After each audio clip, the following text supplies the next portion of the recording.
Coup d'envoi de ce France-Tunisie du groupe B.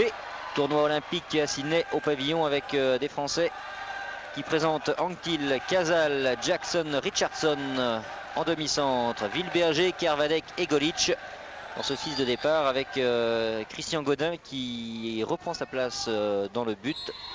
C'est un petit peu blessé au doigt, mais ça semble s'arranger pour Christian Godin. On verra s'il prend beaucoup de risques ou non. Côté français, on a laissé de côté deux arrières, Cédric Burdet et Jérôme Fernandez, sans oublier Stéphane Joulin, l'ailier. Voilà les hommes triés sur le volet par Daniel Costantini. Berger, Richardson encore avec une défense solide du Tunisien Tej. Golic en percussion et qui sera sanctionné. Andrej Golic sanctionné pour un passage en force. Et pendant ce temps-là, le directeur technique national des équipes de France nous a rejoint. Philippe Bana, bonjour. Bonjour à tous. Dites bonne nuit, parce il est tard déjà, là il est 2 h du matin à Paris et dans tout le reste de la France. Philippe, on ne va pas tout de suite revenir sur la gifle reçue par l'équipe de France féminine. On va se concentrer sur ce match masculin avec un gros objectif. On l'avait vu face à la Slovénie en fin de rencontre, ça allait mieux sur la fin, mais le gros objectif aujourd'hui, c'est de se rassurer et surtout de trouver sans doute une efficacité offensive. Oui, tout à fait. On a vraiment eu des difficultés énormes à entamer pour les deux équipes ce tournoi olympique.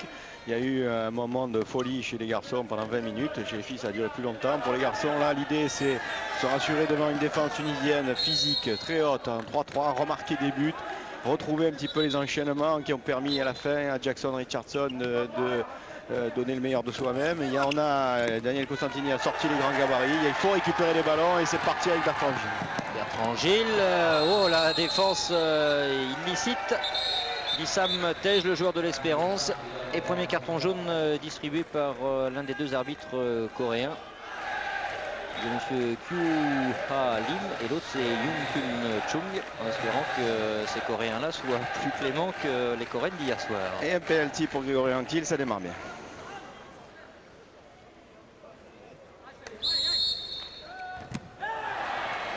Bien, si ce n'est que Greg Anctil, habitué pourtant à marquer dans ce secteur, même s'il a trouvé un poteau avant-hier face à la Slovénie.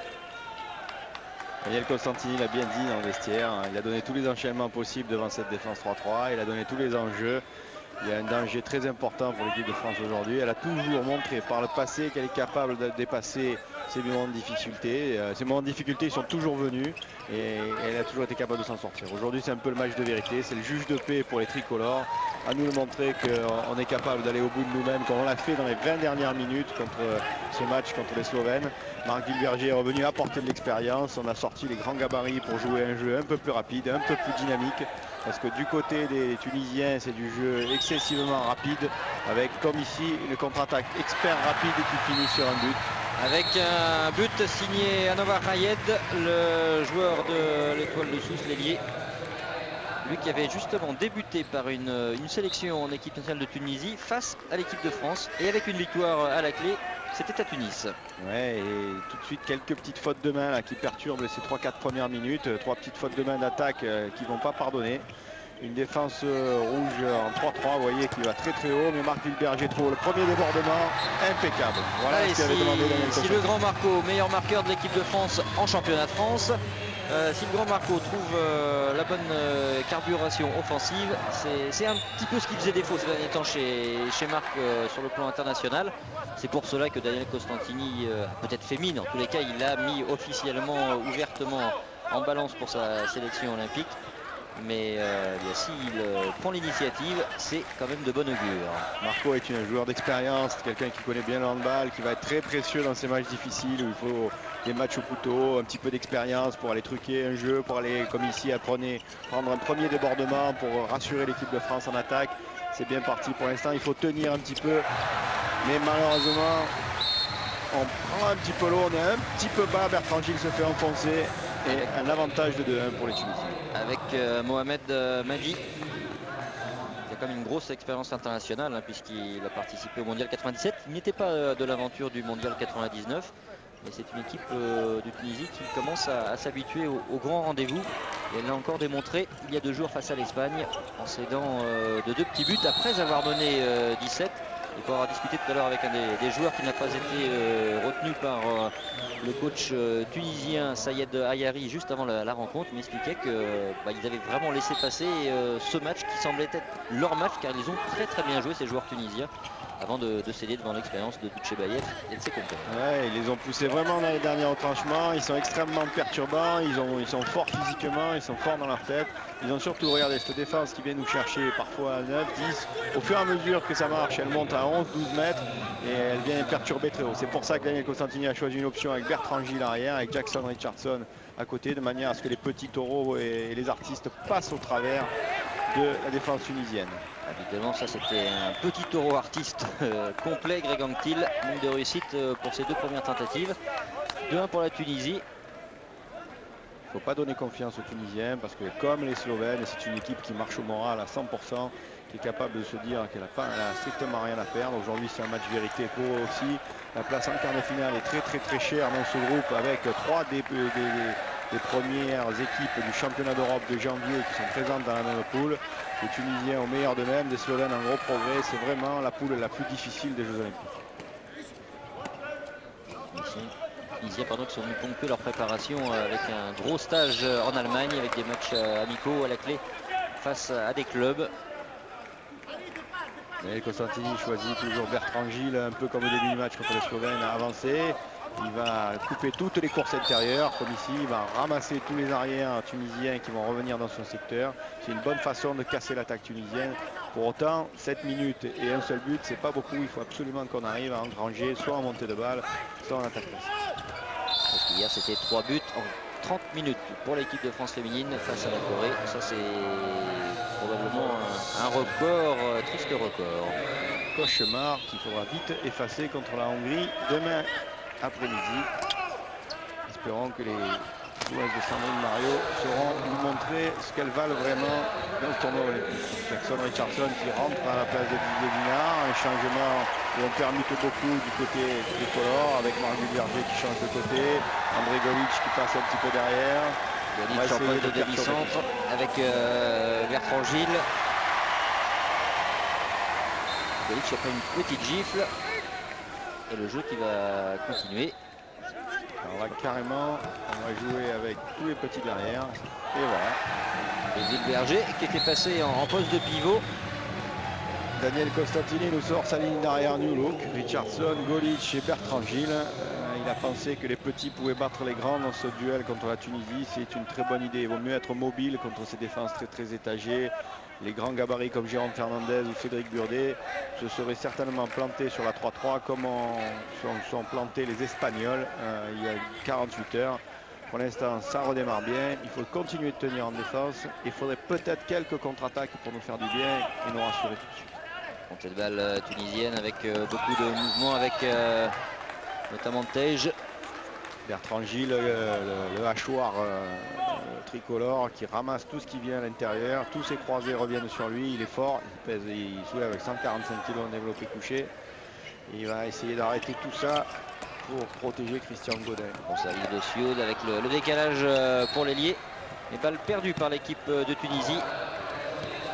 Qui participe, elle, pour la 2e fois aux Jeux Olympiques. Sa première apparition, c'était aux Jeux Olympiques de Munich en 1972. Bien joué, bon service pour Andrej Golic. Beaucoup de mouvements, beaucoup de permutations au sein de cette équipe de France qui, après avoir été menée 2-1, prend maintenant l'avantage et mène 3-2. Et Costantini avait demandé beaucoup de rentrées à l'intérieur, rentrée de la ligne arrière, rentrée des avants pour enfoncer un petit peu ce dispositif. André Golic donne, il rentre et il récupère cette passe de Kervadec, c'est magnifique, c'est exactement ce qui avait été demandé au début. Quand on est appliqué et consciencieux comme ça en attaque, ça devrait payer assez rapidement. Sioud, l'un des tout bons de cette équipe tunisienne. Un peu la même attitude physique que Antoine Rigaudot, le meneur de jeu de l'équipe de France de basket. Petit problème au niveau des cervicales. Et efficacité impressionnante du bras gauche. Pour l'instant, les Tunisiens reviennent beaucoup à l'intérieur. Ça facilite énormément le jeu de la défense française avec un Guéry Kermadec qui tient le coup. Ça rentre beaucoup en deux pivots. Ça, c'est un peu plus dangereux. Attention. Ah oui, le tir par en dessous, il est signé Mohamed Madi, l'un des deux frères Madi. Champion d'Afrique en 94 et 98. La défense française, elle tient bien le coup quand les Tunisiens jouent des croisés et viennent près. Par contre, avec un deuxième joueur à l'intérieur, elle isole un petit peu certains membres de la défense. Et là, ça devient dangereux. Il va falloir bien se répartir les joueurs et bien les attaquer. Il va falloir aussi que Christian Godin sorte quelques arrêts. Et ça, on peut lui faire confiance. Il a récupéré de sa coupure, sa forte coupure au doigt, puisqu'il s'est complètement cisaillé le bout de l'index sur un montant derrière le but de la salle d'entraînement. Petite faute de main d'Anctil. Greg qui n'est pas vraiment encore entré dans le match, qui a eu des difficultés sur ses deux premiers tirs, qui n'est pas très rassuré techniquement, alors qu'il avait été formidable à la fin du match contre la Slovénie. Bien joué de la part de Bertrand Gilles. J'ai vraiment le sentiment que Bertrand est plus à l'aise quand son frère est sur le banc, ce qui n'est pas sympa au niveau des affaires de famille. Mais c'est quand même l'impression que ça donne. Il est peut-être un petit peu inhibé avec la présence de Guillaume à côté de lui, qui était lui considéré comme le très très grand espoir du hand français. Et en fait, Bertrand a un petit peu profité de la blessure au genou de son frère Guillaume pour exploser complètement cette année. Le petit taureau savoyard est en train vraiment de devenir un joueur complet. C'est incroyable parce qu'il est capable de jouer quasiment à tous les postes de la ligne d'attaque. Il a joué arrière gauche au championnat d'Europe. Ici, on le retrouve en position d'arrière droit, venant un débordé intérieur. Et il défend au pivot. Ça, c'est bien joué. On aime bien passer sur les ailes dans les équipes qui viennent d'Afrique. C'est le cas également avec l'Égypte. Ça joue intelligemment et on a compris qu'il fallait attaquer cette défense avec deux pivots. Et immédiatement, on cherche un décalage latéral. Et Christian Godin se livre au premier poteau et les Tunisiens reviennent dans le match à 4-4 alors qu'il reste 18 minutes de jeu. Avec un tout jeune joueur, Hayed, qui est quand même, il faut le souligner, alors que Anctil est en panne d'efficacité offensive pour l'instant. Alors que Anouar Hayed est vice-champion du monde junior. Il y a un vrai danger dans cette équipe tunisienne, c'est qu'on a toujours l'impression qu'il y a une solution. Ils sont très hauts, ils apparaissent très esselés et on se dit tiens, il y a un petit trou, je vais en profiter tout de suite. Et c'est une demi-solution, c'est une solution qui n'est pas attendue, qui n'est pas préparée. Et il faut être excellent au tir. Et pour l'instant, Greg n'est pas rentré complètement dans ce match-là. Il ne faut pas prendre ces demi-solutions et refaire tout un travail tactique, préparer beaucoup mieux le jeu que ça ne l'est fait pour l'instant. Avec Sioud qui est passé en demi-centre. Là, c'était injouable pour Mohamed Madi. Récupération de Godin. Attention, Golic obligé de redescendre un petit peu. Il y avait la pression de Djerou juste derrière lui. Et Daniel Costantini fait son premier changement. Il n'attend pas depuis le début, il manage à la perfection. Immédiatement, il sent que Greg n'est pas dans le coup. Il met Patrick Casal au poste d'ailier droit. Patrick qui est lui aussi polyvalent sur les deux postes. Et une bonne passe d'Andrei Golic pour Guéry Kermadec. Allez, c'est bien et aussi que Guéry Kermadec retrouve une efficacité offensive qui faisait sa force par le passé. Ensuite, il a été utilisé pas tout à fait comme déménageur, mais bien plus souvent en défense qu'en attaque. Et là, on l'avait vu manquer une ou deux occasions très franches face à la Slovénie lors du premier match. Il est allé s'arracher, le grand menhir breton. Il est allé s'arracher, contrairement à la Slovénie où il avait été en difficulté. Il a plongé et puis il a remonté sa balle en lucarne. Il a fait descendre les bras du gardien tunisien. Exactement ce qu'il fallait faire, jouer un peu plus tactiquement. C'est ce qui avait été demandé juste avant le match, de manœuvrer un peu ces gardiens qui vous explosent à la figure, de les faire bouger. Et ça, c'est une bonne chose parce que ça nous remet à +1, presque à un quart d'heure de jeu. 5-4 pour l'équipe de France. Et les Tunisiens qui montent la balle avec ce décalage.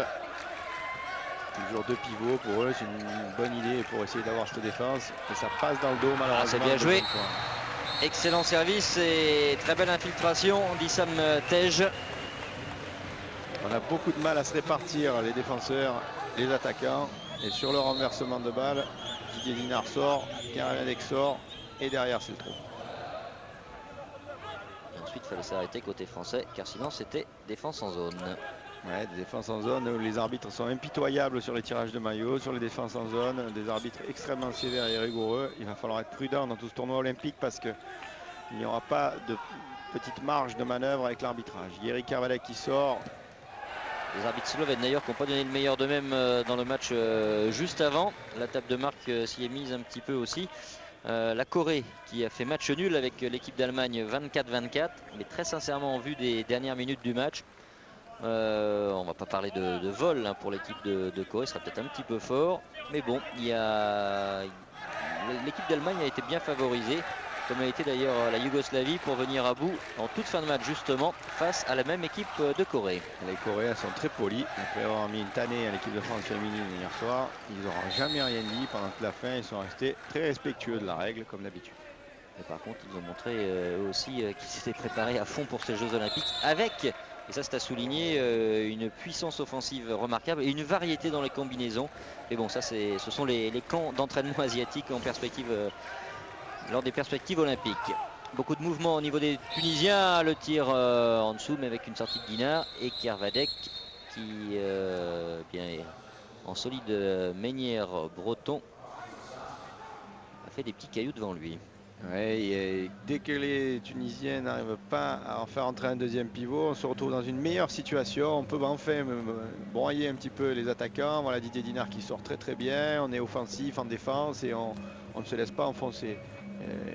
Même si Bertrand Gilles passe au travers ici, on vient tous solidairement attaquer le porteur de balle. Et ça c'est plutôt rassurant. Parce qu'on ne prend pas trop de buts pour l'instant dans cette première période, alors que contre les Slovènes, on avait eu un début d'hémorragie dans les 20 premières minutes dans ce secteur-là. L'équipe de France tient le coup défensivement malgré les rentrées en deuxième pivot des Tunisiens qui jouent patiemment, calmement. C'est un match très tactique qui n'a pas un grand rythme, mais dans lequel chacun veut essayer petit à petit de placer ses pions. Un quart d'heure de jeu, 5 buts partout entre les Français et les Tunisiens avec Sioud, Benamor, le décalage jusqu'à Ayed, Sioud à nouveau, mais bonne défense de Bertrand Gilles. Et toujours ces mêmes tirs à la hanche par en dessous qui, c'est vrai, permettent d'éviter le défenseur, mais cette fois-ci, Godin avait bien anticipé. Kervadec avec Gilles, Villeberger est revenu, il s'installe au poste de demi-centre et ça va permuter avec Richardson. Villeberger. Il y a un passage en force de Marc Villeberger, malheureusement il n'a pas pu forcer son tir de loin, il a voulu revenir avec un petit dribble et il a percuté le défenseur. Donc il y a un petit peu de vivacité également dans l'enchaînement. Ouais. D'ailleurs Daniel Costantini est en train d'appeler, vous le voyez en bas, Guillaume Gilles en lui disant Marco on n'est pas, il faut que tu ailles donner un petit coup de main, joue un peu, manœuvre, il est en train de lui faire même les gestes pour que tu puisses y aller derrière. C'est une défense étagée. Il ne faut pas porter dessus, il faut la manœuvrer et libérer les espaces qui est à l'intérieur. Attention, encore un deuxième pivot de rouge à l'intérieur, mais le voleur de balle est là. Avec Jackson Richardson qui ne peut aller qu'au bout. Jackson Richardson, le voleur de balle qui avait été remarquable au niveau de l'efficacité face à la Slovénie. C'était du 6 sur 6 pour le grand Jack. Il a compris, Jack, que tous les rentrées en deuxième pivot faisaient faire une passe ou deux entre les deux arrières. Il s'est glissé au milieu de cette passe. Voilà comme on l'aime en voleur de balle. Ça fait 10 ans que ça dure. Et on aime bien le voir comme ça parce que ça donne un petit peu de marge de sécurité à l'équipe de France. C'est un secteur, la contre-attaque, qui est vital pour que cette équipe soit devant. Richardson est retourné sur le banc lors de cette défense placée des Français. Sioud, Benamor. Et ce sera peut-être un ballon, non. Il y a Madi qui a récupéré. Sioud bloqué par Bertrand Gilles qui fait ça intelligemment pour l'instant. Ouais, tout ce qui revient encore une fois en débordement dans ce secteur est pénalisé. Il est un peu moins intercepteur que Jackson Richardson, mais un peu plus fort physiquement pour tenir les rentrées de tous ses arrières. Le ballon qui a été dévié au passage chez deux mains. C'est dommage, les mains n'étaient pas suffisamment fermes, celles de Kervadec ou de Guinard. Et sur le shoot en suspension de Mohamed Madi, but pour la Tunisie qui après alors qu'il reste 12 minutes 30 de jeu, tient tête à l'équipe de France, 6 buts partout. Une première chose impressionnante dans ce tournoi olympique, l'aspect est très proche chez les masculins de toutes les équipes. Les Slovénies proches de la France proche de la Tunisie, l'Allemagne proche de la Corée. On assiste à un tournoi extrêmement serré. Beaucoup de petites nations sont en train d'évoluer, d'aller vers le plus haut niveau. Le handball est en train de changer et la bagarre est dure. Il y a que l'équipe d'Australie en fait qui a explosé pour l'instant dans ce tournoi masculin. 12 minutes encore à jouer. Ça y est, on a installé une Guillaume Gilles arrière gauche, Jackson Richardson demi-centre, Bertrand Gilles toujours en position d'arrière en droit. Greg Anctil ayant été un petit peu pas dans le coup en début de match, c'est Patrick Casal qui est obligé de glisser dans l'aile. Du coup, on se retrouve avec un droitier à droite. Mais le droitier à droite, il va peut-être continuer à mobiliser cette défense tunisienne qui continue à être agressive. Une rentrée de Guillaume Gilles et on cherche à l'intérieur le pivot. Il est très haut, très haut, très haut. Et la petite chose qui est dommage, c'est si Patrick Casal se retrouve totalement excentré à l'aile droite, c'est aussi, alors qu'on va le voir peut-être efficace, voilà, ça c'est bien. Il faut qu'il trouve la bonne carburation, Patrick Casal, car on a besoin de son bras gauche. Si du côté tricolore, on veut réussir un bon tournoi olympique, sinon c'est même pas la peine de réellement y penser. Daniel Costantini me disait juste avant le match, il n'a pas la santé qu'il avait encore à l'Euro. Peut-être qu'il a besoin un peu de préchauffer. Un joueur de 30 ans qui arrive à la trentaine, il a besoin peut-être d'un peu plus de temps que les autres pour arriver. C'est pas simplement comme nous l'avons fait 1 mois et demi de travail après une longue période d'interruption qui l'amène à son meilleur niveau. Si Patrick monte en régime comme il était monté en régime pendant l'Euro, on va retrouver son bras gauche et effectivement c'est important.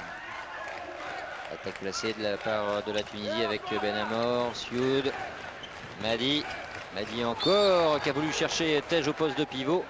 Il y avait un deuxième pivot qui était rentré, c'était l'autre frère Madi, Ali Madi du club africain. Ça continuait beaucoup à jouer à l'intérieur. Pour l'instant, Guéric Kervadec aide bien Bertrand Gilles en montant. Voilà, encore un deuxième pivot, un ailier qui rentre. On essaie de perturber le système défensif français comme ça. Et pour l'instant, c'est un petit peu solide derrière.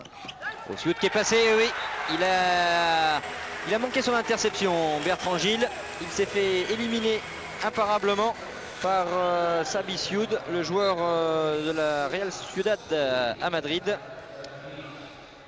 On le disait, il est un tout petit peu moins intercepteur que Jackson Richardson. La longue liane de Jack aurait fait merveille, mais d'un autre côté, il assure beaucoup de puissance devant ces forts taureaux tunisiens. Donc on a besoin d'économiser Richardson pour se servir de son potentiel offensif totalement exploité. Ah, ça c'est tout bon pour Patrick Casal et c'est tout bon pour l'équipe de France. 2 fois de suite, c'est le gaucher réunionnais qui trouve la faille. Il repique un peu plus au centre. Et Richardson en renversement qui le retrouve après le départ d'ailier à l'intérieur. Excellent. Et avec un gros travail au poste de pivot, vous apercevez le Tunisien Ayed au sol du taureau savoyard. Merci Philippe Gardan, du travail accompli. Guillaume Gilles qui s'est installé au poste de numéro 2, qui monte un petit peu plus haut que Marc Villeberger, c'est pas mal. Attention simplement aux passes à l'intérieur. Bonne défense encore de Gilles sur Sioud. Voilà les endroits où ils sont efficaces avec Bertrand. Quand les joueurs arrière portent immédiatement, on peut casser cette ligne d'attaque et arrêter le ballon. Pour autant, alors qu'il reste un petit peu moins de 10 minutes à jouer, rien n'est fait dans ce match face à la Tunisie. Et bon arrêt de Christian Godin. Voilà, c'est une balle d'attaque qu'il faudra savoir bien négocier après le temps mort demandé par Daniel Costantini.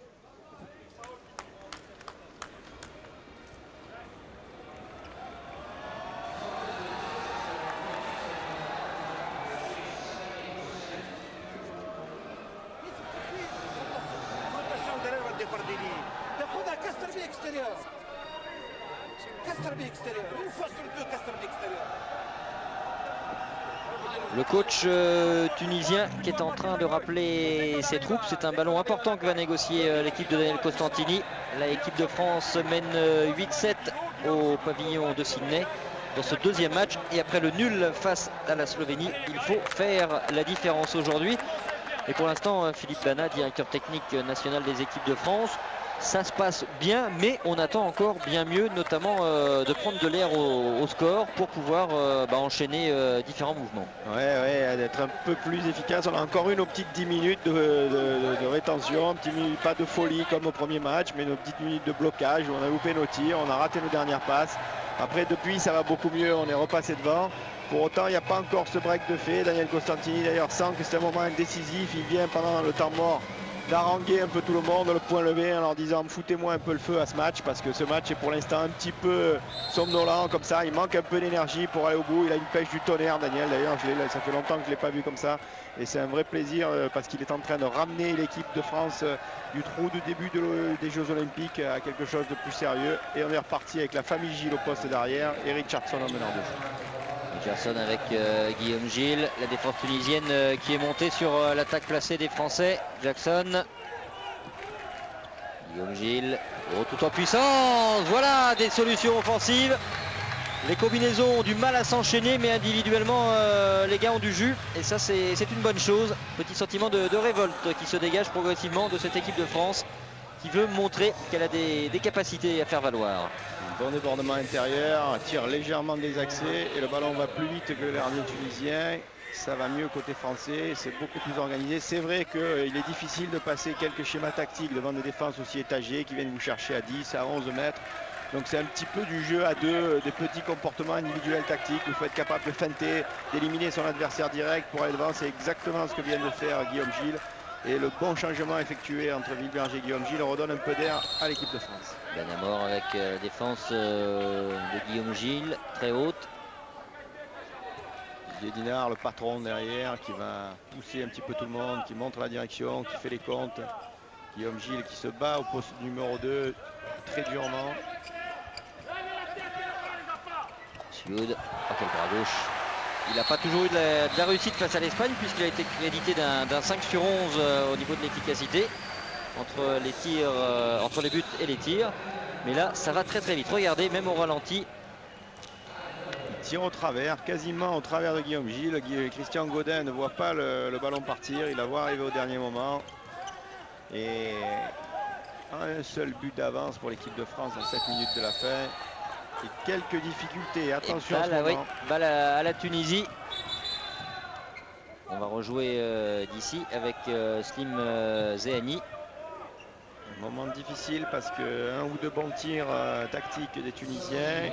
Un tout petit peu de doute sur cette balle d'attaque entre les joueurs alors que la défense tunisienne est montée encore d'un cran, qu'elle vient maintenant à 10 mètres chercher les trois arrières français. Il faudrait quelques contre-attaques pour se faire du bien. On ne sent pas encore une vie extraordinaire dans le jeu de l'équipe de France. C'est par saccade. Oh, Kervadec va peut-être prendre 2 minutes. Non, il fait signe que la défense était à la bonne hauteur. Oui, 2 minutes quand même pour Guéric Kervadec. Et là, il va falloir bien négocier car en infériorité numérique, balle à la Tunisie. Le score est que de 9-8 en faveur des Bleus. Ça peut donner des idées à Sayed Ayari, le coach de l'équipe de Tunisie. Didier Dinard s'est fait encadrer par la famille Gilles. On essaie de contrôler le pivot. On va essayer d'être hyper actif pour compenser l'infériorité numérique. Ça joue bien, qui accélère avec Madi, Sioud. Madi, ah oui, ça va vite. Beaucoup de force dans le shoot de Mohamed Madi. Le paradoxe du jeu tunisien, c'est qu'il y a à la fois la puissance est complète, il y a à la fois la force et la vitesse. Ils sont grands, ils sont forts. Madi est un joueur qui tape très fort. Et en même temps, il y a la vitesse de transmission, la vitesse de course. Voilà, on va se jouer un pressing à l'africaine, je dirais, puisque c'est les Algériens qui avaient sorti ça dans les années 80. On vient vous attaquer sur tout le terrain. C'est pour ça qu'on a mis les petits de retour avec notamment Anktil qui a la balle. Richardson et sa vivacité. Richardson en dessous, je l'adore celui-là. Jackson Richardson, c'est une chose, on l'adore, mais ce tir qui lui est bien propre quand même à Jackson. Il y a du jus, Jack. On va le revoir, regardez, ça va être même pas un tir à la hanche, c'est assez spécial. Il saute en suspension, il met un coup de patte de l'avant-bras et du poignet. Comme il a un poignet extraordinaire, on regardait avec Daniel Costantini à l'échauffement. Daniel me disait, s'il avait conscience de la puissance de son tir, il serait sans doute meilleur buteur de tous les championnats qu'il a traversés au lieu de faire de meilleur de jeu. Et c'est vrai que sa main va vite au dernier moment, qu'elle donne une formidable accélération à une balle qui part à plus de 100 km/h. On a besoin de Jack comme ça, parce qu'à 5 minutes de la fin, un seul but, ça ne suffit pas. On a besoin qu'il fasse quelques folies techniques et tactiques en attaque placée pour faire exploser un petit peu cette défense et qui tend, dans ces 5 dernières minutes, à essayer de retrouver un peu du poil de la bête en se disant on va attaquer très haut une équipe de France à 1 de moins. Il faut jouer comme ça. Il reste à peine 5 minutes dans cette première période. La Tunisie menait 9-10, décalage jusqu'à l'aile, passage en force. Bien défendu de la part de Guillaume Gilles sur sur Ali Madi, pardon. Et les Français qui vont pouvoir jouer ce coup franc. C'était limite défense en zone. Limite. C'est pas limite d'ailleurs. Bien filmé. Hein. Et Greg Anktil qui part dans une cavalcade où il rejoue avec Patrick Casal. On va essayer de jouer dans le dos de ce pressing tunisien. Encore 8 secondes d'infériorité numérique et bonne défense tunisienne avec cette contre-attaque impeccable. Est-ce qu'elle sera imparable? C'est le cas. Ça a été jusqu'au bout avec l'ailier du club africain, Ali Madi. Et 10 partout alors qu'il reste à peine 4 minutes de jeu.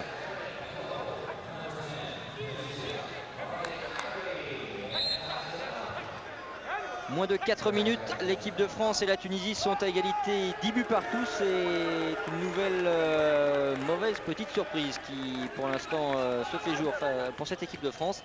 Tenue en échec par la Slovénie après avoir frôlé la catastrophe. Là, on n'en est pas encore à la catastrophe, d'autant que Bertrand Gilles assure le spectacle au poste de pivot. Mais Philippe Bana, il va quand même falloir aller voir à la mi-temps et Daniel Costantini ce qu'il faut faire pour trouver la bonne carburation. Ouais, et trouver la bonne carburation et surtout le moindre petit problème est un petit peu fatal en ce moment. L'exclusion de Guéry Carvalhet qui a fait du mal parce qu'on est repassé de +2 tranquillement à une égalité. Les Tunisiens jouent très bien, on arrive à perturber leur attaque quand on joue facilement tactiquement. Par contre, dès qu'on tombe dans les petites erreurs, Patrick Casal a lâché un ballon il y a 1 ou 2 minutes et ça fait immédiatement très mal, d'autant qu'en attaque placée, ils enchaînent toujours très bien. Et le speaker qui très habilement chauffe la salle, sur le terrain ça chauffe aussi. Siud pas très content, n'a pas apprécié la défense de Bertrand Gilles. Attention, il y a Issam Tej aussi qui vient s'en mêler. Pas non plus aller chatouiller Bertrand Gilles. Voilà, ça s'est arrangé entre les deux numéros 6. Au moins d'une extrême correction à ce niveau-là entre les équipes depuis le début. Ben Amor qui a repris la position de demi-centre, qui calme un petit peu ses joueurs, qui a un seul but à 2 minutes de la fin de la première mi-temps. C'est pour l'instant bon pour les Tunisiens. Et il va replacer extérieur tout le monde. Attention de ne pas se faire enfoncer, attention aux passes au pivot. Il faut que Guéry Carvalhet continue son activité au poste de numéro 2, que Guillaume Gilles continue à être fort et haut et que Didier Dinard bouge tous les trous derrière. Arbitre coréen qui a dit Just me, il n'y a que moi qui parle. Guéry Carvalhet et Tej doivent se taire. Siud qui va les défier. Benamor. Quel bras, mais le ballon a été touché. C'est pour la Tunisie, exact. Ouf. Jolie détente verticale d'Ali Madi au-dessus des chaises. Et Greg Antil qui vient de jeter un coup d'œil aux chaises juste devant nous en se disant quand même. Belle détente en effet, belle détente. On continue à s'activer. Bertrand Gilles vient fermer encore au milieu. Tant que les Tunisiens ne font que revenir au milieu, c'est bon. Attention, rentrer en deuxième pivot, de bien se répartir les joueurs, de chacun avoir le sien, chacun tend le bras pour savoir quel est le sien. Bertrand Gilles est descendu, mais il faut qu'il remonte un peu, attaquer l'attaque. Les ballons perdus, échappés. On vous a dit, ce sont des ballons qui glissent beaucoup. Est-ce qu'il y a faute? Non. Mauvaise passe et ça c'est pas très bon. C'était une occasion de faire un mini break alors que là la Tunisie va peut-être pouvoir revenir à égalité. Changement d'aile, le décalage est fait avec ce bon retour mais il y aura un 9 mètres, oui. Andrei Golic, c'est pas son genre, qui vient de rater la passe de contre-attaque sur Bertrand Gilles. Il l'a fait un petit peu intérieur, il a trop refermé son poignet et Bertrand avait 2 mètres de retard. Ça c'est des ballons qu'il ne faut pas louper parce que c'est des ballons de break. Moins de 50 secondes du terme de cette première période. Balle à la Tunisie. La Tunisie menait 10-11 avec le bras gauche de Siud. Quelle puissance! Il a réussi à se débarrasser de Bertrand Gilles qui s'est pourtant un petit peu accroché. Et derrière il enchaîne le tir. Ouais, Bertrand qui un petit peu comme au premier match. Et Guéry aussi un petit peu comme au premier match. Qui s'est fait mal au dos en retombant. Les Français en infériorité derrière puisque Carvalhet n'est pas revenu. Heureusement le poteau vient sauver. Carvalhet qui est resté devant. Guillaume Gilles, Casal. Ce sera compliqué pour Casal. L'angle était fermé. Bertrand Gilles qui a voulu puncher ce ballon. Les 2 dernières secondes. Godin qui assure. Et score de parité à la mi-temps. 11 partout, Philippe Bana, juste une toute petite analyse de cette première période. C'est encore très laborieux pour le moment. C'est laborieux, on a eu un début difficile. Ensuite, on a bien joué tactiquement en attaque en essayant de trouver des espaces dans le dos de cette défense, en mobilisant. Sydney au pavillon où l'équipe de France est pour l'instant contrariée dans ses projets. C'est le moins que l'on puisse dire par l'équipe de Tunisie. 11 buts partout à la mi-temps. Après le match nul enregistré face à la Slovénie, il va falloir bien trouver une autre dimension pour espérer réussir quelque chose de mieux. Pour l'instant, ça coince toujours avec le retour sur le parquet, quelques petits changements opérés et notamment l'arrivée de Bruno Martini dans le but. Christian Godin a eu un petit déficit quand même au niveau de l'efficacité, 15,4%, c'est-à-dire qu'il a arrêté simplement 2 tirs sur 13. Coup d'envoi donné dans quelques instants pour cette deuxième période.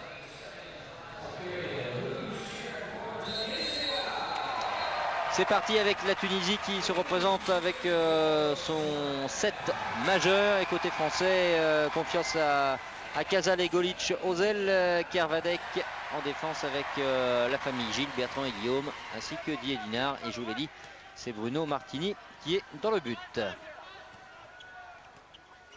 Madi encore avec cette bonne montée de balle de Madi, le décalage toujours pour l'ailier et l'arrêt de Bruno Martini. Voilà le petit déclic qui peut faire changer quelque chose côté français. On l'évoquera dans quelques instants avec Philippe Bana, le directeur technique national des équipes de France, qui va remonter des vestiaires et va nous rejoindre. Au décalage avec Golic et parade également, elle est pour Zéani.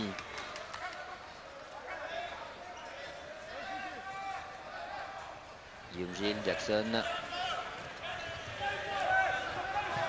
Bertrand Gilles, Patrick Casal qui aurait bien aimé passer son bras gauche.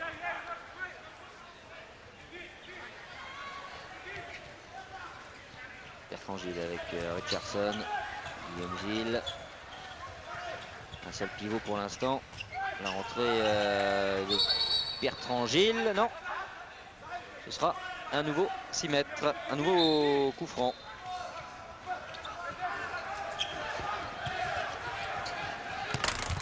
Bertrand Gilles, et la réussite n'est pas côté tricolore sur sa tentative.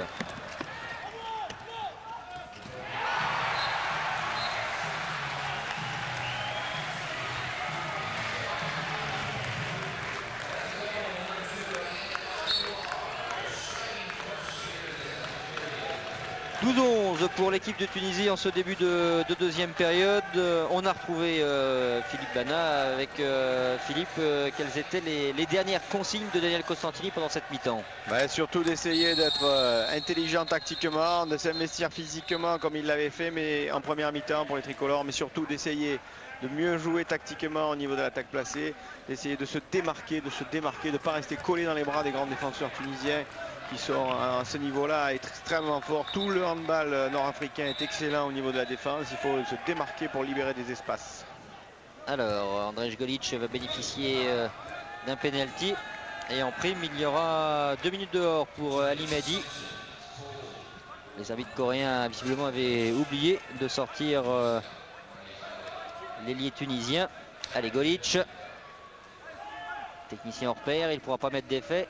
Il nous l'avait expliqué, ce ballon ne prend pas les effets. Il glisse un petit peu trop. Golic. Et voilà, égalisation avec un geste rageur pour Golic. 12 partout. Je l'évoquais avant votre tour. Petit changement tactique également dans le but français. Avec quand même très peu d'arrêts effectués par Christian Godin, il faut le bien dire. 2 sur 13, c'est très peu. C'est 15,4% simplement de sauvetage.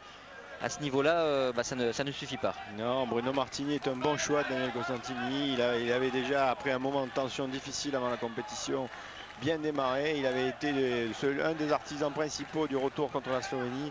Et je pense que là, en ce deuxième mi-temps, il est capable de nous faire le petit plus, les 3-4 arrêts qu'il faudra pour passer devant cette équipe de Tunisie qui est très difficile à jouer. Oui, il était monté à 36,8% moyenne générale avec des passages à 60-65% car il a enchaîné les parades face aux attaquants slovènes. Allez, bonne défense française, ça c'est le point de satisfaction quand même dans cette rencontre. Reste qu'il faut sauver des ballons derrière. La tâche est confiée maintenant à Bruno Martini, l'homonyme de notre copain du foot, qu'on salue d'ailleurs, depuis qu'il a intégré lui la direction technique nationale de la Fédération française de football à Clairefontaine, chargé des gardiens justement. Bertrand Gilles en difficulté, le petit Bertrand si j'ose dire, et récupère pas tous les ballons qu'il faudrait, il n'a pas de réussite encore au tir, il faudrait un peu plus de confiance. Voilà Bruno Martini. Ça c'est bien, même si le tir était sans doute plus facile que certains autres car c'était un petit peu plus sur lui. Oh oui, c'est comme ça également qu'on peut voir les arrières français. Il est monté très haut Il n'a pas attendu l'attaque placée. Le repli défensif tunisien a laissé un petit peu à désirer. Et Guillaume Gilles, instantanément, lui qui avait été privé d'Euro 2000, a su en profiter. Regardez, impulsion à 9 mètres, comme à ce match au volleyball. Bruno Martini a sorti son premier ballon, il a lancé sa première contre-attaque, son premier relais, et immédiatement l'équipe de France va mieux. C'est un secteur où on était totalement absent du fait de nos difficultés défensives de récupération de balles en première mi-temps. Si ça pouvait continuer comme ça et qu'on puisse fermer ce match dans le premier quart d'heure, ça serait très très bon. Philippe, pour vos statistiques, petite précision, pendant que vous étiez dans l'escalier, Bruno avait déjà sorti un ballon au 6 mètres, donc c'est du bonus, c'est du bonheur en plus.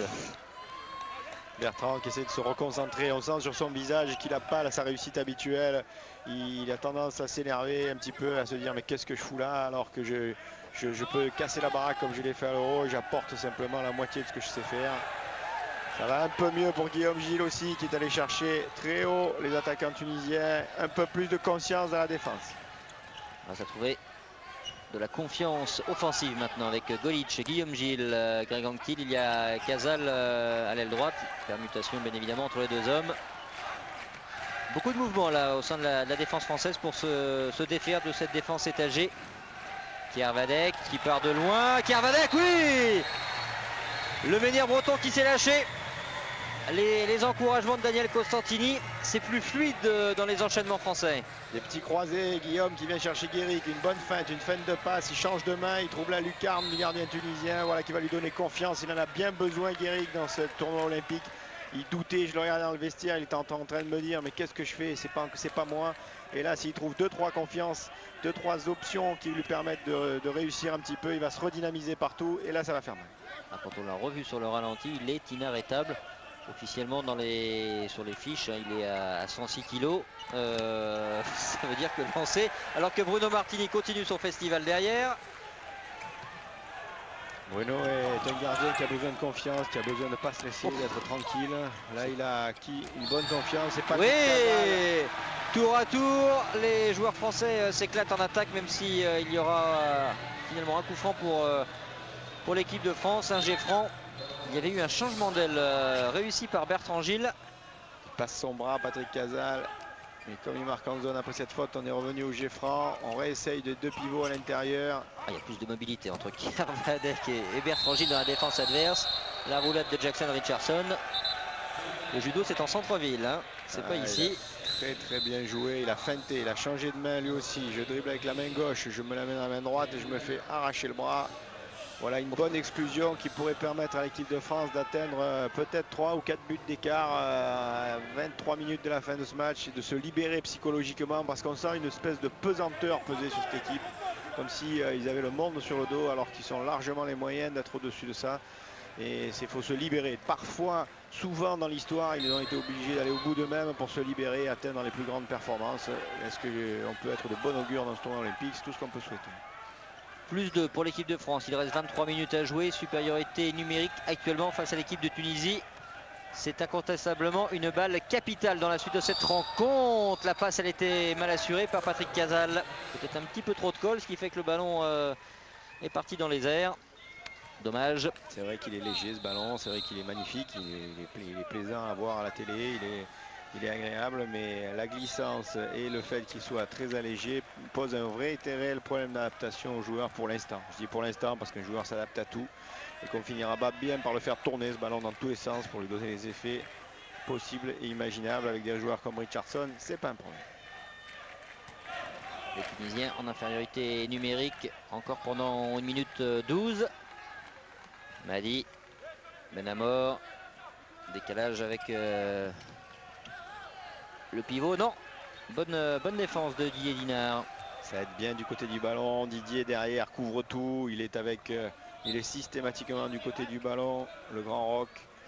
Et ça fait faire du bien. On rentre avec un pivot, même à 5 joueurs de champ, et on va essayer de jouer un petit peu de tir au travers, un peu de feinte du côté tunisien. Il va falloir l'attaquer cette défense avec Benamor. Et c'est Didier Dinard qui rameute tout le monde et notamment Bertrand Gilles qui a une petite faillite actuellement dans son registre défensif. C'est un peu moins franc au niveau de l'attaque.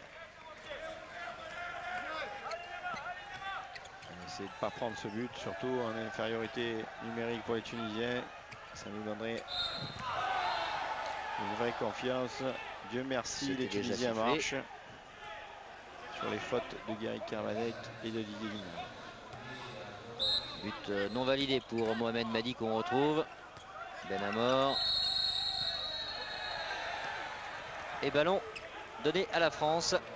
Alors que Kermadec a pris un coup. Pendant ce temps-là, la contre-attaque avec Golic. Guillaume Gilles. Ah, c'est sur ce genre de ballon, hein, il faut savoir se jeter. On a vu tout à l'heure le Coréen Young, le grand numéro 13, se jeter, mais littéralement comme un mort de faim sur une balle convoitée par un joueur allemand.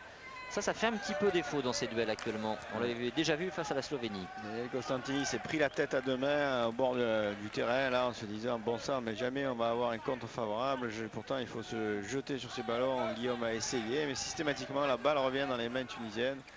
Et cet écart qui devrait être de 4 buts depuis 2-3 minutes est toujours à 2 buts, et ça, c'est pas bon. Avec l'arrivée d'un nouvel arrière gauche, Eikel Megenen. Le voici. Ah, il a voulu feinter, mais la deuxième feinte lui a été fatale. Une bonne défense française. Je flotte à gauche, je flotte à droite. On a réussi à avoir tous les flottements tunisiens. Ça fait du bien. Et un bon but de Guéric. Et bien voilà, c'est un Guéric Kermadec efficace offensivement qu'on est en train de voir ici au pavillon de Sydney. Ça, c'est une bonne chose. Et la passe par en dessous de Golic, elle est belle. Et des axes, et il recroise son tir en bas en attendant que le gardien explose, comme on l'avait dit dans le vestiaire. Ne vous précipitez pas, ils vont vous sauter à la figure, ces gardiens explosifs. Allez, plus 3, 20 minutes à jouer. Si on a un peu de solidité défensive, alors que Daniel Constantini vient de faire ce qu'il a déjà fait contre la Slovénie, c'est-à-dire remettre le voleur de balle au centre de la défense, à côté de Bertrand Gilles, il y a maintenant Jackson Richardson. Allez, 3-4 ballons volés et le match est plié. Le premier était pas loin. Benamor, oh, il était là le premier ballon volé pour Jackson Richardson. Avec sa grimace habituelle quand il échoue, là, en se disant bon sang, mais avec Maliane je pourrais les attraper ces ballons, le prochain il est bon. Benamor qui échappe encore cette balle. C'est bien ce que vient de faire Daniel Constantini, il va remplacer Bertrand Gilles à la place de Kermadec, qui va faire souffler et Bruno le Martini. Grand Guéric qui a pris un coup, et ça peut faire du bien à toute la défense française. Et Bruno Martini, lui, qui se régale en interceptant une nouvelle fois ce ballon. Anctil. Oh, attention, les Tunisiens réclamaient le ballon. Ça affole un petit peu là du côté des Français, il faut rester calme, voilà. Ouf. Oh, ça mérite bien quelque chose. Et là, il y a l'esprit de famille immédiatement. Guillaume Gilles qui est venu voir le coupable, en l'occurrence Daker Seboué. Lui aussi a été amené au hand par son frère, ça tombe bien. On revoit. Il passe son bras, mais il met sa jambe en travers sur le parcours de Guillaume. C'est formellement interdit. Mais Bertrand plutôt est solide. On est en train de regarder fixement l'arbitre pour lui dire si vous ne faites pas vous-même la police, je risque de m'en occuper un petit peu. Pas franchement apprécié le geste et je suis pas convaincu qu'il est totalement digéré. On va surveiller ça de près. Seulement 2 contre-attaques réussies sur 3 pour les Français aux statistiques. Un petit peu en dessous de ce qu'il faudrait pour avoir déjà plié le match à 18 minutes de la fin. Mais Jackson en a... Quel dommage. Il y avait Casal qui était rentré au poste de deuxième pivot. La contre-attaque tunisienne avec Benamor, Madi. On n'a pas eu le temps de faire les changements défensifs côté français. Greg Anctil pédale pour sortir et laisser rentrer Didier Dinard. Les deux Gilles changent de côté. Voilà.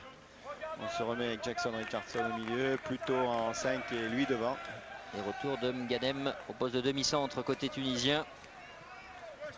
Il a pris ses mains, il a serré ses mains, Jackson. Il en a marre de ce match qui n'en finit plus et où on n'est toujours pas très loin devant et débarrassé. Sioud. C'est bien de l'enfermer comme ça. S'il part sur le côté droit, c'est quasiment injouable pour Sioud. Peut-être que ça se débloquera que petit à petit, après tout, à coup de petits boutoirs comme ça, d'un but par-ci, un but par-là. Ah, l'Espagne a souffert de toute façon face à l'équipe de Tunisie en s'imposant que 24-22 après avoir été mené 17. C'est bon. La famille Gilles autour de Richardson, ça va faire du mal aux Tunisiens. Ah, ça fait déjà 8 témoins de mariage. Derrière le grand Didier. Benamor et la bonne défense de Gilles, un petit peu plus à l'aise à 6 mètres actuellement que sur sa défense à 9 mètres, sur la défense haute. Quelque chose, malheur est bon. Guéric Carvalec s'est fait un peu mal et on retrouve une très bonne composition défensive. Il faut tenir le choc. Derrière Martini qui pour l'instant au bout de 12 minutes de présence est impeccable. Vous savez pourquoi il a pris un seul but? Imaginez un petit peu. Grosse perf là de... on a été des chats noirs. Voilà. Excusez-nous cher Bruno. Mais bon, c'est le bras gauche de Sioud, c'est pas tout à fait le bras gauche d'un Stéphane Stocklin, mais ça va quand même très très vite. Regardez un petit peu avec ce ralenti de derrière. Il est bien placé Bruno, mais ça va très très vite, très vite. 13-15, 2 buts de retard pour la Tunisie. Les Français à l'attaque et avec encore une défense tunisienne qui sort très très haut. Il va falloir un petit exploit individuel pour aller au bout avec Anktil par exemple. Bon service pour Golic, le désaxé, mais bonne parade du gardien Zehani. On se met en position, mais dans les secteurs très difficiles. André Golic à droite, c'est pas la meilleure idée. Attention de pas être statique, comme le disait Daniel dans le vestiaire. Il faut pas rester dans les bras des Tunisiens. Il faut bouger devant cette défense qui nous attaque. Allez, Golic qui passe en pivot. Richardson, le bon service de Casal et la parade encore. Voilà comment un match arrive à basculer. C'est lorsqu'un gardien sort des arrêts. C'était le cas avec Zehani. Et faute de Greg Anktil en revenant. C'est un match qui est en train de se truquer, qui est en train de... Parce que les Français n'arrivent toujours pas à faire ce break définitif, notamment le secteur de la contre-attaque et d'une attaque placée qui est poussive, qui est un match qui est en train de se jouer au but à but, alors qu'on n'a pas besoin de ça. Ah, ça a été le cas quasiment dans pas mal de rencontres de ce tournoi masculin. Il y a eu plus d'écart chez les féminines. On a encore vu tout à l'heure avec ce match entre la Corée et l'Allemagne où ça s'est joué vraiment à strictement rien, alors que la Corée a eu plus 5 à un moment, a eu moins 3 également à remonter. Et à l'arrivée, match nul 24-24. Ce serait vraiment pas une bonne affaire là, pour les Français de faire match nul aujourd'hui. Benamor qui s'est fait enlever cette balle régulièrement par Carvalec, ou presque. Richardson qui essaie de voler ses ballons, il va chercher dans les mains, il court après les bras, il essaie de sentir les coups. Il y a eu un seul de volé en première mi-temps en fait. Ça tient bien le coup dans ce secteur-là pour l'instant. On n'a pris que 2 buts en un quart d'heure. Il n'y a pas de quoi se plaindre. Mais l'écart n'est toujours pas fait. Les Tunisiens qui repartent avec Ganem. Benamor. 4 buts seulement. Et voilà le ballon volé avec la mauvaise passe d'Issam Tej. Anktil. Montpellierin qui repasse derrière, attention avec Guillaume Gilles, Richardson, le décalage, Golic, et oui, lorsqu'il est à gauche, il est inarrêtable Andrej Golic. C'est vrai qu'à droite il a du mal à se désaxer, c'est pas son fort, mais là ensuite il a une précision millimétrique. On voit ce ballon volé impeccablement par Jackson Lalian Richardson. Elle est bien finie, cette montée de balle en décalage. Jackson qui fixe ses 2 joueurs, qui libère un tiers de terrain. André Golic qui prend son temps pour armer et remettre ce ballon au premier poteau. Voilà qui fait du bien parce qu'on a joué avec le feu. La passe d'Anktil, elle était au bord du doigt des Tunisiens. On a une sacrée frayeur de se retrouver à 15-14 à la place. Ça fait 16-13, on a 14 minutes à jouer et le temps mort Daniel Costantini fait du bien.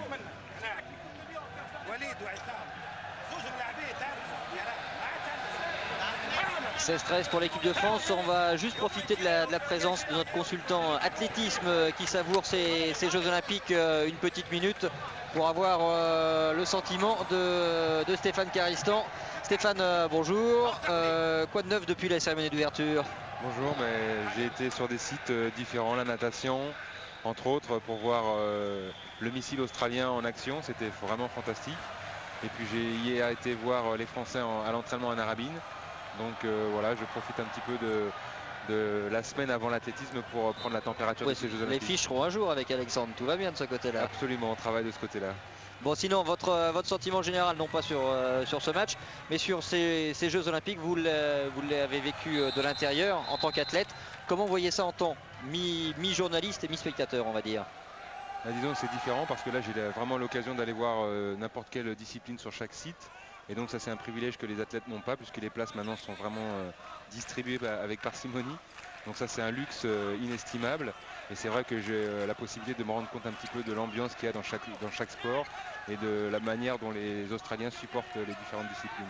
Merci Stéphane, on va revenir sur cette rencontre, mais j'avais envie de faire un petit coucou à notre consultant athlétisme que vous retrouverez dès ce week-end avec Alexandre Pasteur sur le stade qui est en train d'être nettoyé. Ils ont enlevé la bâche énorme, gigantesque, ils sont en train de remettre de la pelouse et tout. C'est des travaux d'Hercule réussis par le comité d'organisation de Sydney. Retour au hand. Philippe, on se retrouve pour cette suite de rencontres. Et Bruno Martini, quand on dit que c'est du bon coaching de la part de Daniel Costantini, ça se confirme au fil des minutes. Ouais, Bruno est en confiance. Et vraiment, il a été hyper tendu. Donc on s'est un peu fait des soucis pendant 2-3 jours. Et puis là, on est rassuré. Maintenant, c'est fait. Et là, c'est pas fait. C'est dommage. Patrick Casal, alors qu'il y a une défense en zone. Ouais, c'est pas fait. Il faut pas rater ses ballons. Il faut faire les écarts. Il faut tout mettre au fond. Eric Quintin, qui est à côté de nous, me fait un clin d'œil en me disant t'inquiète pas, ça va aller. Mais bon, le DTN a un peu d'inquiétude parce que ce match-là, il est vital. Je n'ai pas réservé la place des retours après les quarts de finale. Pour moi, ils vont aller au bout et je ne le ferai pas. Restez avec nous jusqu'au bout. Marché côté français. Les Tunisiens avec 3 buts de retard qui n'ont pas encore abdiqué dans cette rencontre, c'est une certitude. Il reste 12 minutes 30 à jouer. L'équipe de France qui mène 13-16 dans ce deuxième match du tournoi olympique à Sydney au pavillon face à la Tunisie. Ce n'est pas encore suffisant. L'équipe de France n'arrive pas à se mettre à l'abri. Il y a eu des bonnes séquences, il y a eu de bons ballons récupérés par le gardien Bruno Martini, ce qui n'était pas le cas en première mi-temps avec Christian Godin, mais qui va être encore perturbé, c'est une certitude, par son petit problème au doigt. On ne peut pas mettre la main de la même façon, on n'a pas envie que ça réexplose. Le tournoi peut être encore long. A priori, les quarts de finale, il n'y aura pas de souci pour les atteindre, mais bon, il faut quand même au moins gagner un match, voire deux. Un match, ça devrait suffire, Philippe. Oui, un match devrait suffire, on en gagnera d'autres parce qu'une fois qu'on sera sorti du trou psychologique, après contre la Suède ou l'Espagne, contre l'équipe de France pour montrer ce qu'elle avait montré au championnat d'Europe. Bien joué de la part du pivot, Tej qui est rentré. Et là, Daniel Costantini a remis, je dirais, ses réunionnais uniquement pour l'attaque. Il a choisi une défense un peu plus groupée parce qu'il sentait que Martini était mieux dans la cage. Pour l'instant, ça permet aux Tunisiens d'être toujours à 2 buts. Il faut continuer de marquer des buts. C'est un peu le leitmotiv de Daniel Costantini. Il aime bien quand son équipe est offensive, mais là, c'est pas le cas. Dans l'espace, Daniel Costantini qui n'a toujours pas utilisé l'ailier du Paris Saint-Germain, Olivier Giroud, qui est disponible, mais pour l'instant ce n'est pas l'option prise par Daniel Costantini. Pas très content, on a des 2-3 pertes de balles successives de ses troupes. La Tunisie est revenue à 2 buts. Attention, il reste un petit peu plus de 10 minutes et balle à la Tunisie avec Benamor. Didier Dinard est sur le bord avec Greg Anctil. On a laissé de nouveau Jackson Richardson avancer et Bertrand Gilles en 2. La famille Gilles autour de lui. C'est Kervadec. Ça a l'air de bien marcher. Ça a l'air de bien marcher. Encore une bonne main envoyée sur la balle par Jackson Richardson. Allez, une ou deux contre-attaques et qu'on arrête de stresser. Benamor en force. 6 buts sur 7 lui face à l'Espagne sur 7 tentatives, énorme efficacité. Et voici encore le bras de Benamor. Ils ont une puissance de feu extraordinaire, il ne faut pas être trop bas et depuis 2 minutes ils trouvent les pivots, il faut être prudent, les passes à l'intérieur, il faut qu'on dissuade ces passes, il faut qu'on trouve un paquet de bras tricolores au milieu des ballons donnés aux grands pivots tunisiens. Tunisie qui a vu sa suprématie africaine contestée très largement par les pharaons égyptiens, qui est vraiment l'équipe phare actuellement du continent africain et qui aura sans doute une carte importante à jouer dans ce tournoi olympique. On l'avait vu tellement brillante à l'occasion du tournoi de Paris-Bercy, qu'elle avait d'ailleurs remporté cette année. Le handball nord-africain, que ce soit l'Égypte, l'Algérie ou la Tunisie, est devenu alternativement depuis les années 80 un des meilleurs du monde. Il est perturbant. Les Égyptiens sont venus ici avec quelques sorciers au niveau de l'entraînement. Zoran Zivkovic, l'entraîneur mythique des champions du monde yougoslaves de 86, qui leur apprend la rigueur. Et avec le physique dont ils disposent, un peu comme les Tunisiens ici, ça fait mal. Allez Patrick. Quel beau service! Remarquable de la part de Patrick Casal. Les Français qui semblaient avoir du mal à se débarrasser de cette défense étagée ont su profiter du bon enchaînement réussi par Casal. Il sert Kervadec en excellente position, mais la puissance de Kervadec a été telle que le ballon a quasiment pu ressortir au-dessus de la transversale. Il a sauté haut et smashé ce ballon, effectivement, mais il a surtout fait un bon démarquage externe pour se libérer du défenseur. Une fois de plus, si on ne se libère pas de ces défenseurs tunisiens, il n'y aura pas d'espace pour les passeurs. Et j'ai le sentiment que Guiric à nouveau retarde mieux le déclenchement de son shoot. Ce ballon tout à l'heure de but avec un beau geste technique lui a fait beaucoup de bien psychologiquement. Il a besoin de croire en lui. C'est quelqu'un qui a besoin de confiance énormément pour être efficace. Et je crois que c'est une petite chose comme ça qui font démarrer les gens dans les tournois. Bruno Martini a démarré juste avant le premier match de la Slovénie. Mais là, voilà, c'était compliqué avec Anova Rayed qui était juste devant lui. Un bon décalage. Ça c'est le jeu très prisé par la Tunisie. Vous savez qu'il y a des demi-centres solides. Et toujours ces 2 buts, 8 minutes à jouer, et toujours ces 2 buts. On remet Bertrand Gilles en position d'arrière droit pour entrer en deuxième pivot. Et ça met forcément la pression sur l'attaque française. Pour qui est la faute? Ce sera partagé, 2 minutes chacun. Un prêté pour un rendu, ils se sont bousculés sur la rentrée. Bertrand Gilles a été poussé largement. Et il en a remis une couche derrière. Les deux joueurs savent très bien à quoi on joue. Bertrand Gilles qui rigole avec Giroud. Là c'est l'autre, Gilles, Guillaume. Ça se muscle dans cette fin de match et ça va être compliqué car les Français se mettent la pression. Ils ont l'obligation de marquer sur chaque attaque maintenant car la Tunisie réplique instantanément. Jackson est en train d'aller voir Patrick Casal. On va peut-être se faire un spécial réunion, un petit croisé simple. On va enchaîner des choses qu'ils connaissent bien. Mais du côté des Tunisiens, on va encore très très haut pour récupérer ces ballons. On joue avec Guiric Kervadec. Passage en force du grand joueur de Magdebourg. Pour venir vite à 5 contre 5, il y aura un peu plus d'espace au niveau de la zone. Et l'arbitre coréen qui a hésité à siffler, ça n'a pas été instantané. Et faute. Crié un intervalle, effectivement refermé par Jackson Richardson. Il bat Patrick Casal à l'intérieur. Ah, il y a peut-être un petit plongeon là, mais en tout cas, ça fait penalty. On va mieux le revoir de ce côté-ci. Alors, le penalty, ce sera pour Issam Tej. Lui aussi qui a connu les joies d'une première sélection face à l'équipe de France, mais c'était à Paris. Depuis, il a énormément progressé. Jeune international, pourtant, c'est simplement sa 34e cape internationale. Les centaines de supporters français présents qui est en train de scander Bruno. Bruno, c'est Bruno Martini. Voilà les ballons qui nous feraient du bien. Là, ça fait 3-4 minutes qu'il n'en a pas touché un fort. Un petit peu comme à la fin du match de la Slovénie. Il y a besoin d'arrêt sur penalty. Il y a besoin d'arrêt à 6 mètres. C'est Ali Madi d'ailleurs qui va s'y coller finalement. Toujours cette distance impressionnante entre le tireur de penalty et le gardien qui peut s'approcher au maximum au point blanc. Et il trouve un bon rebond sous la jambe levée. La balle passe juste à la hauteur du pied levé. Une première feinte, se décale. Et quand la balle est levée, quand le pied est levé, un bon rebond dessous. C'est intelligent, mais surtout, ça nous met en difficulté à 7 minutes de la fin de ce match. Ce qui est toujours un petit peu décevant, c'est qu'on n'a toujours pas réellement retrouvé Patrick Casal au poste d'arrière droit. Et ballon perdu, attention à la contre-attaque tunisienne. Oh, il en rajoute quand même beaucoup, j'ai l'impression. J'ai du mal à croire que ça fasse aussi mal que ça, à moins que l'œil ait été touché par Guillaume Gilles. Beaucoup de tension et beaucoup d'énervement. Bruno Martini qui s'approche, il faut qu'il reste calme Bruno, il faut qu'on se concentre complètement sur le match. Il n'y a pas de souci particulier, c'est simplement un petit choc un peu peut-être exagéré. En tout cas, beaucoup de calme à avoir du côté français parce que là on perd un petit peu les pédales en attaque placée. Un doigt dans l'œil. Ouais, c'est possible, effectivement. Ça peut faire effectivement dans ce cas-là terriblement mal. Bon, je pense que ça va aller mieux en tout état de cause. On manque de lucidité en attaque, on n'arrive plus à se démarquer suffisamment et on est en train de donner des ballons de retour à ces Tunisiens.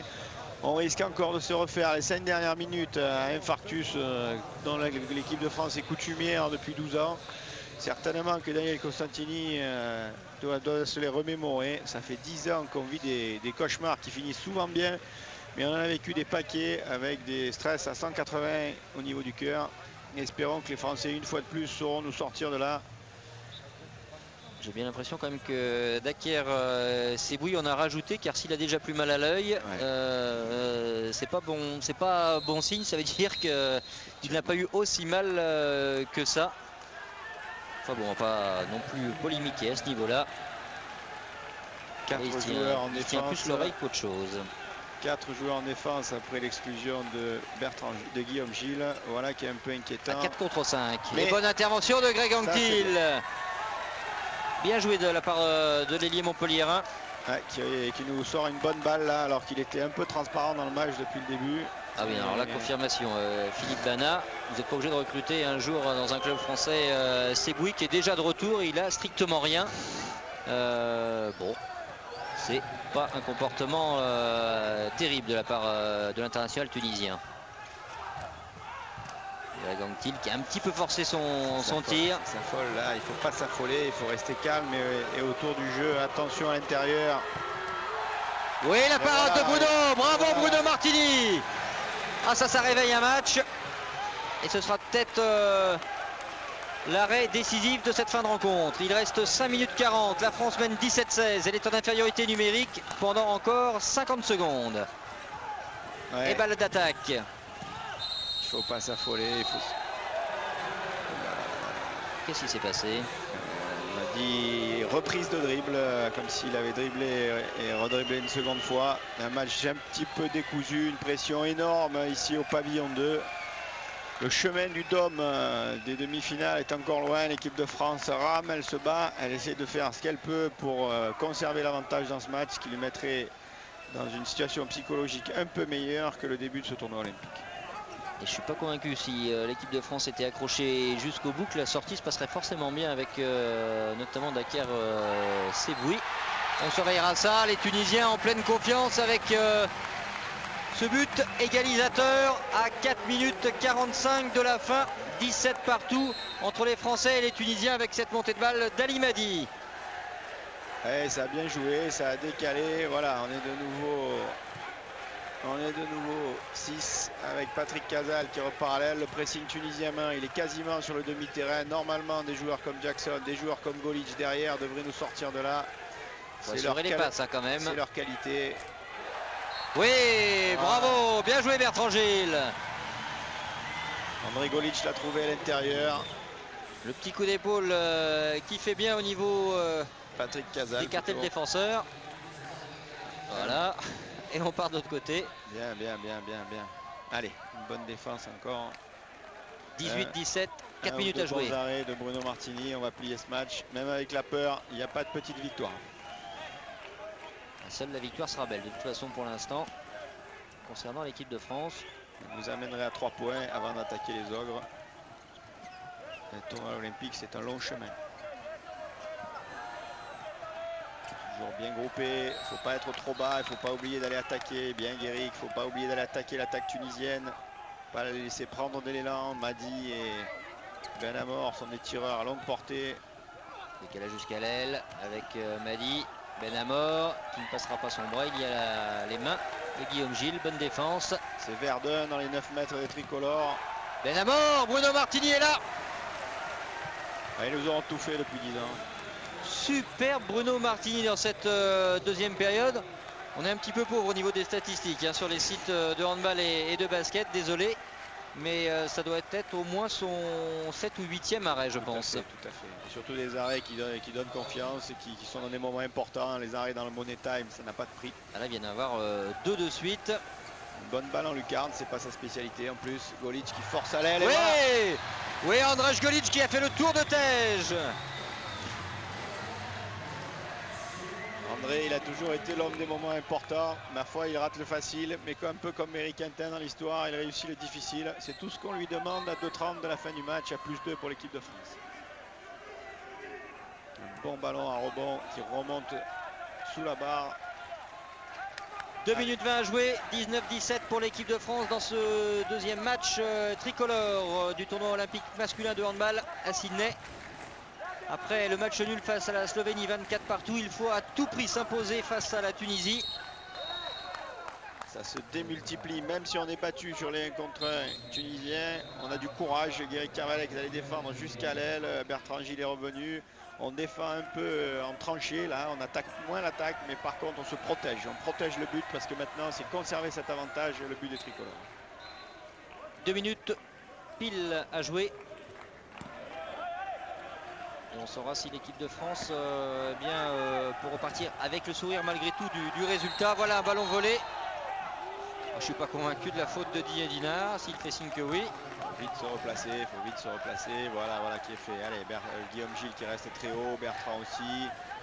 De l'ampleur. C'est à côté, les Tunisiens qui étaient aux portes de l'exploit face à l'équipe d'Espagne de Talent Douchebaev. Une défaite 24-22. Les Tunisiens qui étaient encore aux portes d'une grosse performance en accrochant l'équipe de France.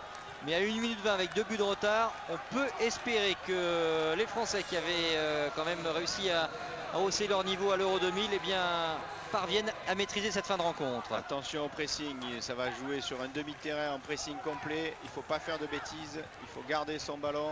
Oui, Greg pour Guillaume. Grégory Anctil qui a trouvé Guillaume Gilles. L'affaire semble enfin entendu, mais c'est sympa de mettre du suspense comme ça, Philippe. Ouais, oui, c'est plus facile, c'est plus sympa pour les journalistes et les téléspectateurs pour l'encadrement, parce que c'est vrai qu'il faut toujours aller au bout de nous-mêmes. Daniel Cosentini dit ça fait 15 ans que je suis là, j'empile rien, j'ai toujours l'impression de vivre le même match. Voilà, il vient de s'asseoir sur le bord. Là, il sent que c'est gagné, Daniel. Il est en Daniel. train de souffler, en train de se dire mais qu'est-ce que c'est que cette équipe. Ça fait après les Barjots, je revis la même chose. Ils sont encore plus tarés que les Barjots, c'est ce que je voulais dire. Non, ils sont pas tarés, ils sont sérieux, mais là ils sont à côté de la plaque depuis le début. Il faut de la confiance dans un tournoi comme ça, il faut de la confiance, il faut croire en soi. Ils ne sont pas arrivés à croire en eux dès le début, un peu comme les filles hier. Grégory Anctil qui en rajoute à son tour. 20 secondes. Pas la peine de jouer dans le même registre que tout à l'heure. Ouais. Le saut était aussi beau. C'est oui. Mais moins long.